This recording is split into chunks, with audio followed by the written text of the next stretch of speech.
Saudações a todos, sejam muito bem-vindos a este que é o nosso podcasting de seguros com a ENSA, um lugar onde em 30 minutos, por norma, nós trazemos convidados muito especiais, singulares ou instituições que, de certa forma, através do trabalho que exercem, dão o seu contributo para o desenvolvimento de Angola. O nosso convidado de hoje é também uma pessoa muito especial.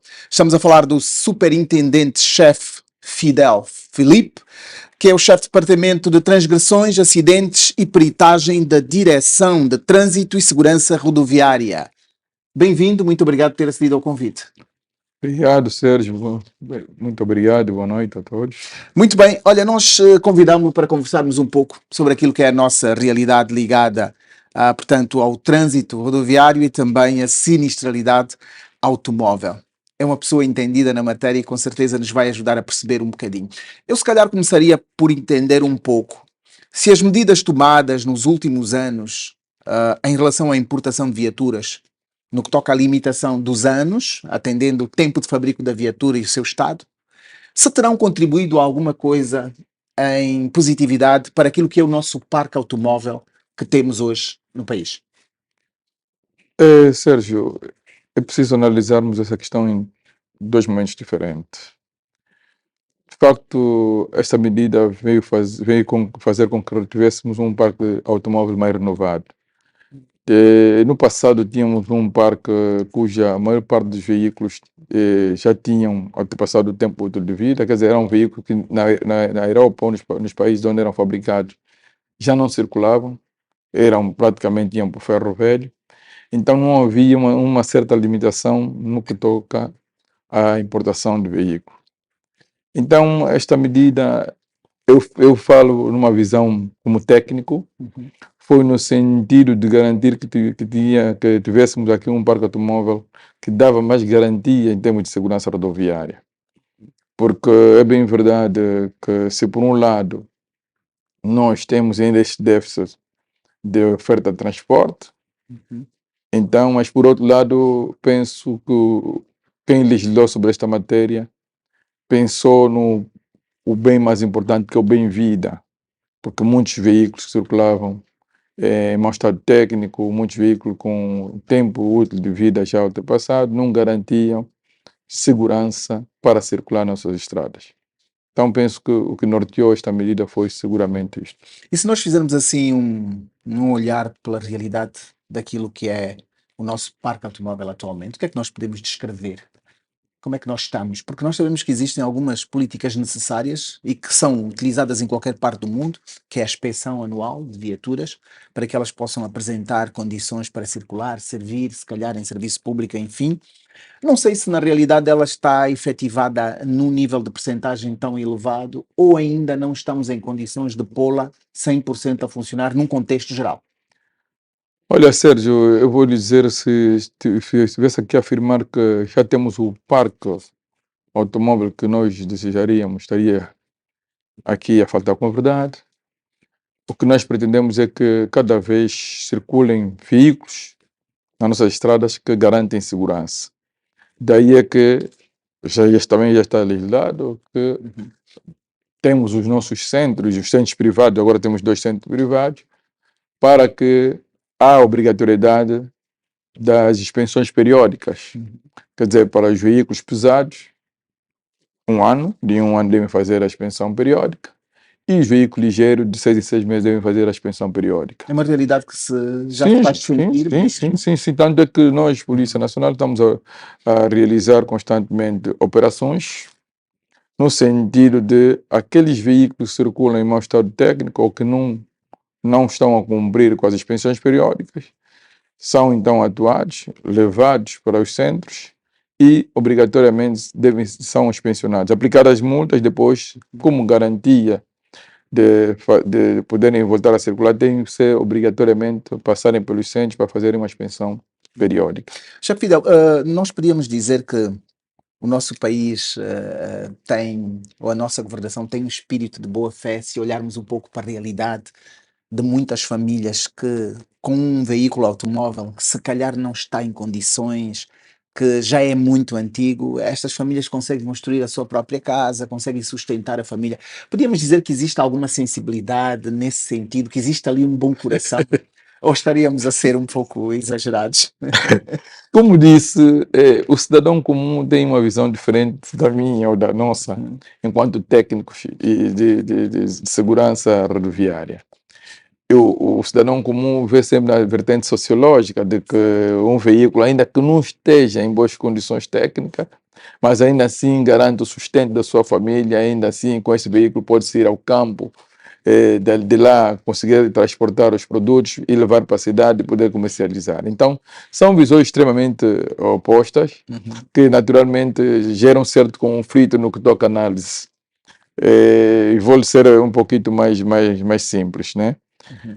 O cidadão está a pensar o quê? Está a pensar que não me interessa se o veículo é novo ou o veículo já tem um certo tempo de uso, mas o importante é que com este veículo eu consigo ir ao campo, buscar o meu produto, chegar à cidade e vender. Desde que me garanta sustento, para mim este veículo, para mim esse veículo é o mais ideal. Uhum. Mas eu, enquanto técnico de segurança rodoviária, eu tenho que opinar tecnicamente que este veículo só deve circular enquanto ter garantia de segurança e comodidade para circular na via pública. E este veículo que a olho nu as pessoas poderão dizer, não, mas o veículo está em bom estado, mas quando ir no nosso centro de inspeção, com aquela toda a tecnologia de ponta, depois de ser inspecionado, então vai se detectar uma série de deficiências. Problemas de travões, problemas de direção e outros problemas que para nós não nos garante que segurança para esse veículo circular na via pública.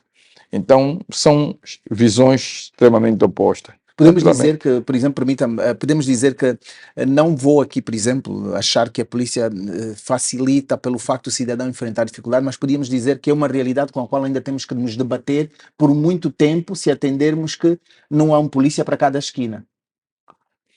Deixa eu dizer primeiro, Sérgio, que nós, enquanto polícias, nós temos que fiscalizar o cumprimento das leis. Uhum. Se tem uma lei que diz que não se pode circular com um veículo sem que se cumpra as inspeções periódicas obrigatórias, a nós o papel cabe fiscalizar o cumprimento desta lei. Os políticos, outros atores sociais, então, poderão fazer outra análise. A nossa missão é cumprir aquilo que estipula a lei. Muito bem. Chefe Fidel, como é que nós podemos enquadrar aquilo que hoje é uma realidade que cresce em grande escala, que é, portanto, o serviço de mototáxis, se olharmos para algumas condições que eles manifestam que são condições de segurança para os meios deles, ou seja, dizem muito que se a motorizada permanecer com os faróis, com os piscas, com tudo em ordem, é suscetível de roubo. Roubam com muito mais facilidade. E eu, quando pergunto, eles dizem sempre: não, nós retiramos para desvalorizar a motorizada, porque dessa forma evitamos que nos roubem as motorizadas. Mas, ao mesmo tempo, elas circulam, elas estão por aí, estão a fazer serviço público. Até que ponto há uma sensibilidade para isso ou não? Será que é algo que, doravante, se vai travar uma batalha no intuito de disciplinar as coisas? É preciso disciplinar. Ver e ser visto deve ser uma condição bastante importante a termos em conta para um veículo circular na via pública. Ora, como é que vamos aceitar este argumento de que poderá ser roubado, poderá ser furto de um assalto, um veículo, no caso o motociclo, circular na via pública sem iluminação, por exemplo? Ele coloca em risco a sua vida e a vida dos outros utentes da via pública. E aquilo que eu disse, aquilo que é a nossa visão técnica e aquilo que diz a lei é que este veículo não deve circular naquelas condições. E se não deve circular naquelas condições, a nós, polícia, vamos ter aí um papel, um papel de coercividade para evitar que não haja anarquia. Uhum. E não foi o primeiro caso que o governo da Polícia de Luanda, por exemplo, fez sair uma série de postura para limitar até a circulação desse veículo dentro do casco urbano. Porque, Sérgio, já de concordar comigo, não é? De que de um tempo a esta parte tem estado a haver uma certa anarquia, andam em sentido proibido, não respeitam. Quer dizer, então, nós, naquilo que é a revisão do nosso Código de Estrada, E já colocamos também ali esta condicionante de quem circula com o veículo na via pública, esperamos depois que seja aprovado, devem todos passar por uma escola de condução. Porque se ele faz o uso do meio e circula na via pública, e tal e qual os outros condutores, logo ele deve saber, deve conhecer as regras de cor de estrada. Daí é que nós continuamos a levar a cabo a nossa missão em duas vertentes. A pedagógica e a vertente punitiva, né? A vertente coerciva, da aplicação de multa, da apreensão daqueles meios que não garantem ou não reúnem condições para circular na via pública. E de repente fica uma impressão que é implicância, quando os factos estão claros. É isso que ocorre. Depois, aquelas acusações de que a polícia não está a permitir, está a fazer com que aumentem os níveis de pobreza, os jovens aumentem os níveis de desemprego. Quer dizer, a visão do cidadão comum é diferente da nossa enquanto técnico, enquanto especialistas desta área. A visão do cidadão comum é sempre na vertente sociológica de que estas medidas estão a ser tomadas, vai dificultar mais a vida do cidadão, vai fazer com que o cidadão que já conseguiu aquele motociclo, que é o sustento da sua família, ao retirá-lo porque não reúne condições, então vai dificultar mais a vida do cidadão. E o grande problema que ocorre é que quando há um acidente, a visão das pessoas é que viram só para a polícia e perguntam: mas o que é que a polícia está a fazer? Como é que a polícia permite? Não é? Situação. E esta é uma tarefa que não deve ser só vista como uma tarefa da polícia. Os outros setores sociais também devem também exercer o seu papel. Na sensibilização, na chamada de atenção, as igrejas. Quer dizer, outros atores sociais têm que realmente abraçarem também esta causa conosco. Uma responsabilidade de todos. Sim, exatamente, para chamar a razão, então, sobretudo aos jovens, de que, sim, senhora, devem exercer a atividade de táxi, mas com segurança. Porque uns dizem que, olha, eu não posso usar o capacete porque o capacete faz calor. Outros usam o capacete não para garantir essa segurança, mas usam um capacete que não vai de encontro à cilindrada do motociclo. Quer dizer, em caso de um acidente rodoviário, não lhe garante proteção nenhuma. Quer dizer, temos muito trabalho pela frente. Temos muito trabalho pela frente e só a polícia, repito, só a polícia sozinha não vai resultar. Não vai resultar. A Chefe imprensa Fidel, também joga um papel muito importante nesse eu olho para cima da mesa e percebo que temos alguma estatística e às vezes nós estamos a falar de uma série de aspectos que de repente parece que é conversa para boi dormir, como se diz na gíria, mas no fundo todas estas situações não bem acauteladas trazem consequências e muitas delas estão na estatística. Podíamos Correto. passar alguns números assim rapidamente para se ter uma ideia do que é que tem estado a acontecer nos últimos tempos? Sérgio, eu às vezes digo que os números por vezes não impactam, as imagens impactam mais, mas ainda assim são números que a todos devem nos preocupar. Repare, Sérgio, estamos a falar aqui a nível nacional, vou lhe dar aqui os dados de 2023, estamos a falar em 2023 em 14.429 acidentes, que resultou em 3.121 mortos e 17.902 feridos. Estamos a falar, Sérgio, de uma média diária de 40 acidentes, 9 mortos e 49 feridos. A média diária de 9 mortos, há uma certeza que amanhã, estamos aqui a conversar, amanhã vão morrer angolanos vítimas de acidentes rodoviários. Isso é certeza. A incerteza é que não sabemos quem serão as próximas vítimas. E isso pode ser evitado. Pode ser evitado. Então, isso deve nos preocupar. Vamos dormir amanhã quando ligamos o rádio ou ligamos o televisor, vemos aí notícia, vamos ouvir sempre uma notícia de que alguém foi vítima de acidente e alguém perdeu a vida nas nossas estradas de Angola. Falou em estradas, falamos há bocadinho do estado técnico dos veículos e os meios que são utilizados para os transportes, enfim, mas também temos a problemática das estradas. Ainda continuamos a olhar para as estradas como parte contribuinte daquilo que é a sinistralidade? Correto, Sérgio. Tecnicamente falando, nós quando analisamos as causas dos acidentes, analisamos em todos os elementos que são fatores de risco na condução, aqueles elementos que contribuem para os acidentes. Estou a falar dos 3 elementos que constituem o ambiente rodoviário: o homem, o veículo e a via. Naturalmente, desses 3 elementos, o homem contribui com maior percentagem para a ocorrência de acidentes. Por quê? Porque o veículo não pensa, não raciocina, a via também não. O homem é o único que tem o poder de raciocinar. 3 princípios basilares da condução: ver, pensar e agir. Só o homem que tem esta capacidade. Se só o homem que tem essa capacidade, quer dizer que o homem tem toda uma série de condições para evitar o acidente. Ora, há muita crítica que nós ouvimos nesse sentido.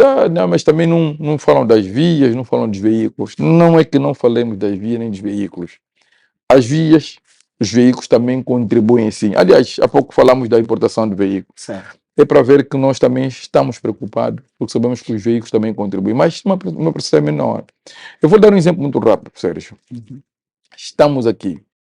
Se tiver, por exemplo, aqui fora, tiver aí um buraco em consequência das chuvas, abrir um buraco, e ocorre ali um acidente. Mas ocorreu um acidente, um condutor foi naquele buraco, mas antes daquele condutor, N veículos passaram naquela mesma via. Ora, o condutor diz, não, o acidente ocorreu porque foi culpa do buraco. E vamos perguntar, antes daquele condutor não terão passado lá outros condutores? Por que foi apenas aquele condutor que foi ao buraco e os demais não? Se o buraco já lá existia. Os outros terão sido mais cautelosos. Exatamente. Prevenção. Repara que estamos em época chuvosa. Há condutores que estão a conduzir a 100 km/h, com chuva, pavimento escorregadio, e ele mantém 100 km/h. Outros mais prudentes reduzem para 30, 40. Quer dizer que está aí o fator homem. Eu posso conduzir um veículo, até mais antigo, com maior problemas técnicos em relação ao céu, mas eu de saber da limitação do meu veículo, eu ando com maior prudência. E você, Sérgio, a conduzir o teu veículo, pensando que o teu veículo é melhor, anda com imprudência. E pode ocorrer, quer dizer, N situações contribuem para os acidentes rodoviários. A questão da educação hoje em dia, porque levantam-se muitas questões ligadas às escolas de condução, mas eu fico com a sensação de que mais do que uma escola de condução, a própria consciência da pessoa.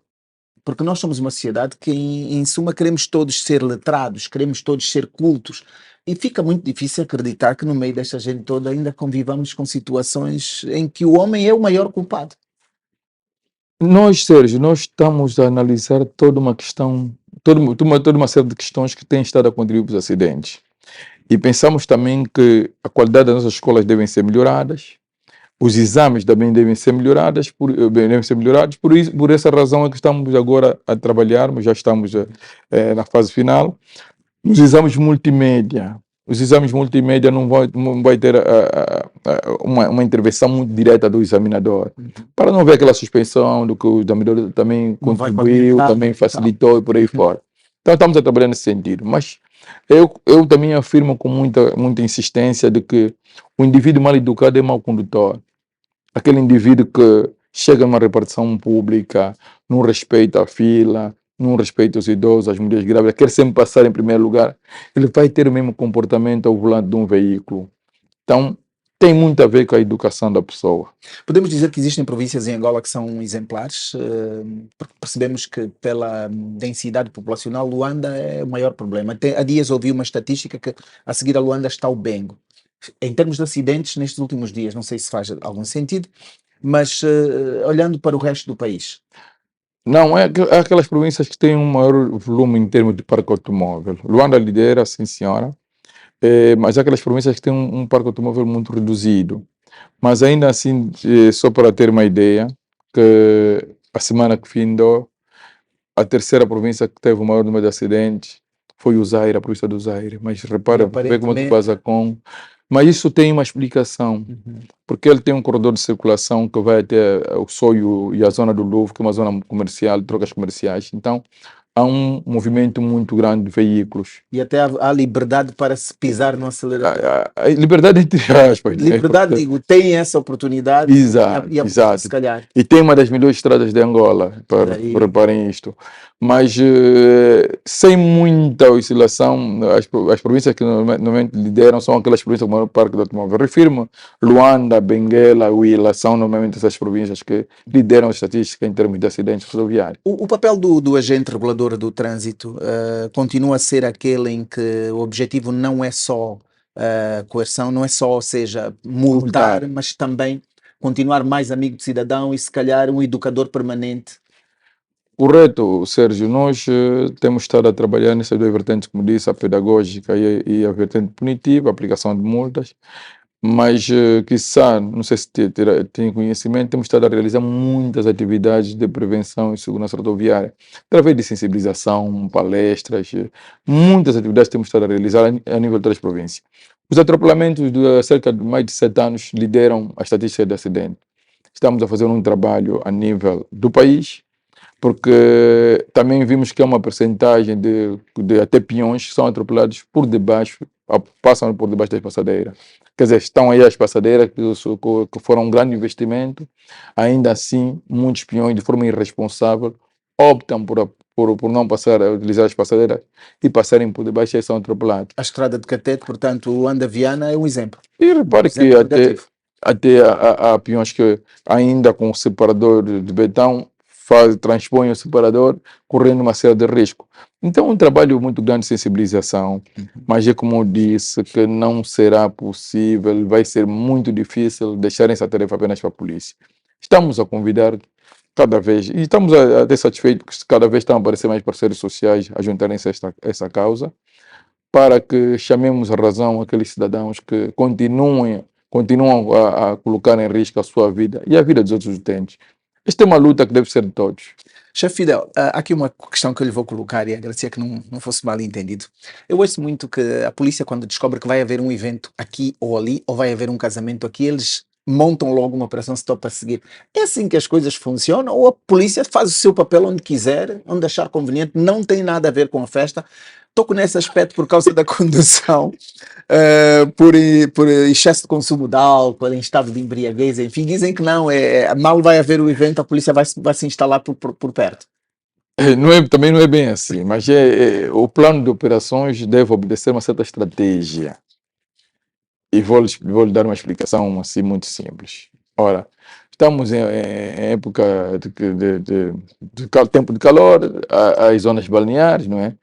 Não faz sentido. Se grande parte das pessoas estão a concentrar nas zonas balneares e aí a consumo de bebida, não faz sentido eu fazer, por exemplo, uma operação stop numa zona contrária. Não vai surtir efeito, estaria a gastar esforço em vão e homens. Então, o que nós temos que fazer é ter consciência de que se estamos a consumir não devemos estar ao volante. Também vou fazer. Eu levo uma pessoa conhecida, um amigo, um parente, que não consome, quando hoje eu vou consumir, eu vou beber à vontade. Ou chama um táxi Agora, personalizado. eu não posso culpar a polícia pelo um ato irresponsável de minha parte. E esse é o grande problema, é que as pessoas não assumem os seus atos e buscam sempre um culpado. Do que a polícia, não. A polícia, claro, monta a operação stop em locais estratégicos. Ora, há muito consumo e, consequentemente, acidentes, Sim. digamos, na ilha de Luanda, então vamos montar ali na ilha de Luanda. Aliás, a polícia para inverter o quadro. evitar, e está aí no fundo a evitar. Estamos, no fundo, exatamente a fazer o quê? Desgraça. A evitar desgraça, a evitar percas de vidas E humanas. temos uma série de oportunidades. Hoje temos os serviços de táxi personalizado mais acessíveis, porque temos muito mais oferta e é uma boa alternativa. Aliás, Sérgio, quem tem a possibilidade de ir na ilha, ficar, por exemplo, das 19 horas até noite adentro, a consumir grandes quantidades de bebida e por aí na farra, passa a expressão, este indivíduo tem condições de pagar um táxi personalizado. Por que não faz isto? Temos que refletir um bocadinho. Por que não faz isto? Se você tem possibilidade de, por exemplo, chegar na ilha e diga-se de passagem que a bebida na ilha não é muito acessível, aliás, é um pouquinho mais alta, é uma zona turística, não é? Uma zona privilegiada. Exatamente. Então, são pessoas que, até num certo ponto, temos que fazer a análise por aí, têm um certo poder financeiro para estarem naqueles convívios. Logo, tem essa possibilidade. Atualmente, se persistir na condução em estado de embriaguez e que os níveis passem dos limites, dia seguinte, julgamento sumário. Continua este método. Correto. O artigo 137 do Código de Estrada fala de manobras perigosas e inibição de conduzir. Entre várias manobras e inibição de conduzir está o artigo 80 do Código de Estrada. Quem conduzir sob efeito de álcool tem, de acordo as percentagens, as infrações graves, muito graves e crime, quando passa o limite de 2,6 gramas por litro de sangue. Então, depois, cada infração grave corresponde a um ponto na carteira. Quando tiver os 6 pontos na carteira, é inibido de conduzir, ele é retirado da carta de condução e E já deve ser temos casos submetido ao exame. evidentes destes, ou ainda não chegamos a tantos De pontos assim? inibição, temos muitos casos de inibição. Ficamos sim, com a já. sensação que isso só acontece lá fora. Não, temos casos de inibição de conduzir, sim. A grande verdade é que, pelo número de casos que nós remetemos aos tribunais, ainda não nos satisfaz os elementos que são inibidos de conduzir. Estamos a trabalhar em coordenação com os tribunais para, de facto, os tribunais possam aplicar as penas acessórias, inibir de conduzir, cassação de cartas, para combatermos essa relativa sensação de impunidade, porque há pessoas que pensam que eu posso fazer o que quiser, não vai me acontecer absolutamente nada. Então, essa relativa sensação de impunidade, esses comportamentos de risco, tem estado a contribuir para os acidentes. É preciso que o cidadão sinta a mão pesada da justiça. É preciso que o cidadão tenha consciência de que, se eu tiver este comportamento, poderei ficar sem a carta de condução. E olha que há indivíduos com carta de condução é garantia de emprego. Então, eu tenho que ser consciente. Por que eu vou fazer isso? Se eu tenho esse comportamento, poderei prejudicar a minha família. Autoconsciencialização. Exatamente. Chefe Fidel, outra questão, tocou há bocadinho na questão de serviço, do emprego, enfim, eu fico a refletir um bocadinho sobre aquilo que é obrigatório, não só para quem presta serviço público, mas para quem usa um automóvel na via, que é o seguro. E já que estamos a falar de seguros com a ENSA, agora vamos entrar um bocadinho na vertente do seguro. Há um aspecto que é estarmos num país onde muita gente se furta ao pagamento de seguro obrigatório, causando consequências para situações ligadas ao automóvel, às pessoas que são envolvidas no sinistro, enfim. É um transtorno tão grande. O que é que se passa na consciência das pessoas se o seguro, afinal, é uma vantagem em caso de acidente? É verdade, Sérgio. Nós temos estado a trabalhar em parceria com a ASAN, que é a Associação das Seguradoras de Angola, e com a ARSEG, Agência de Reguladora de Seguro, no sentido de cada vez sensibilizarmos mais os condutores. E, de acordo com o decreto 35/09 de 11 de agosto, que fala da obrigatoriedade do seguro, temos estado a aplicar multas para muitos automobilistas. É verdade que no universo de 100 condutores, apenas 20 pagam seguro. Quer dizer que o número ainda não satisfaz. Mas é preciso dizer também aqui que as seguradoras devem também mudar um pouco o paradigma da atuação. Não terem sempre uma visão muito mercantilista. É preciso que melhorem seus serviços, é preciso que melhorem o atendimento aos assegurados. A grande verdade é que muitos condutores queixam-se do mau atendimento no que toca aos seguros. Quer dizer que a importância do seguro, falo de responsabilidade civil, é quando eu estou envolvido num acidente, eu sou assegurado de uma certa seguradora, espero sempre que a seguradora então possa me dar o auxílio que eu pretendo, porque e até muitas vezes o que ocorre é que a culpabilidade não me é atribuída, não é atribuída a mim, né? É atribuída ao condutor, mas é preciso que haja o auxílio do assegurado. A grande verdade é que há essa dificuldade do cidadão ou do seu cliente ou do seu segurado ver ressarcido os danos. Então, sentem esta dificuldade, burocracia, por aí fora. Aliás, eu, sem querer pessoalizar o assunto, eu já fui vítima de uma seguradora que, de facto, eu consegui perceber um bocado. E eu até disse depois, então agora percebo porque que muitos cidadãos não gostam de pagar o seguro, ou furtam-se a pagar o seguro.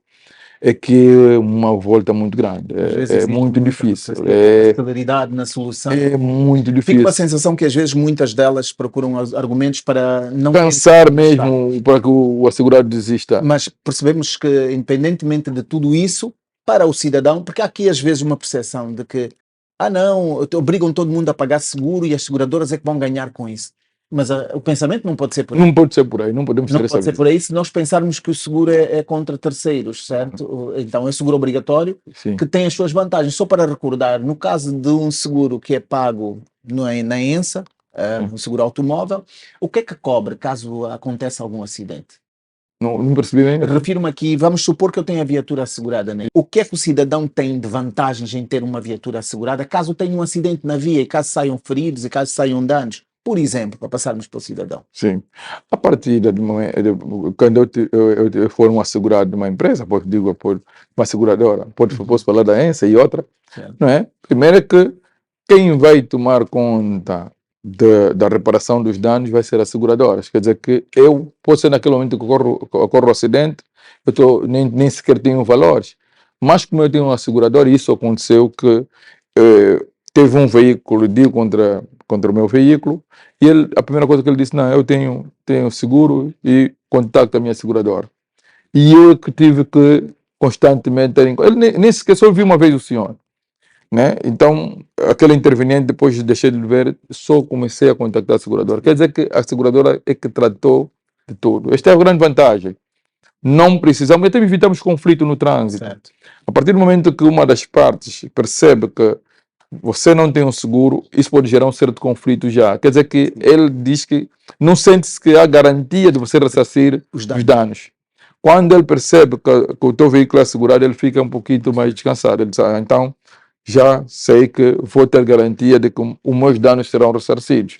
E repare que às vezes eu estou envolvido com um veículo que, em comparação ao meu, aqueles chamados veículos top de gama, que são veículos que custam muito dinheiro. Então, eu não tenho condições naquele momento de ressarcir ou de pagar os danos daquele veículo, mas a minha seguradora vai fazer a cobertura. Esta é a grande vantagem. É que é preciso olharmos para o seguro com essa vertente. Isto em qualquer parte do mundo, em países organizados, o seguro automóvel é obrigatório. Sim. E para nós, igualmente, não foge a regra. Obrigatório. Que conselho nós deixaríamos? Porque estaríamos aqui muito tempo a conversar, mas no fundo temos 30 minutos nesse podcast. E é muita conversa em torno daquilo que é a sinistralidade do automóvel e aspectos ligados ao trânsito, enfim.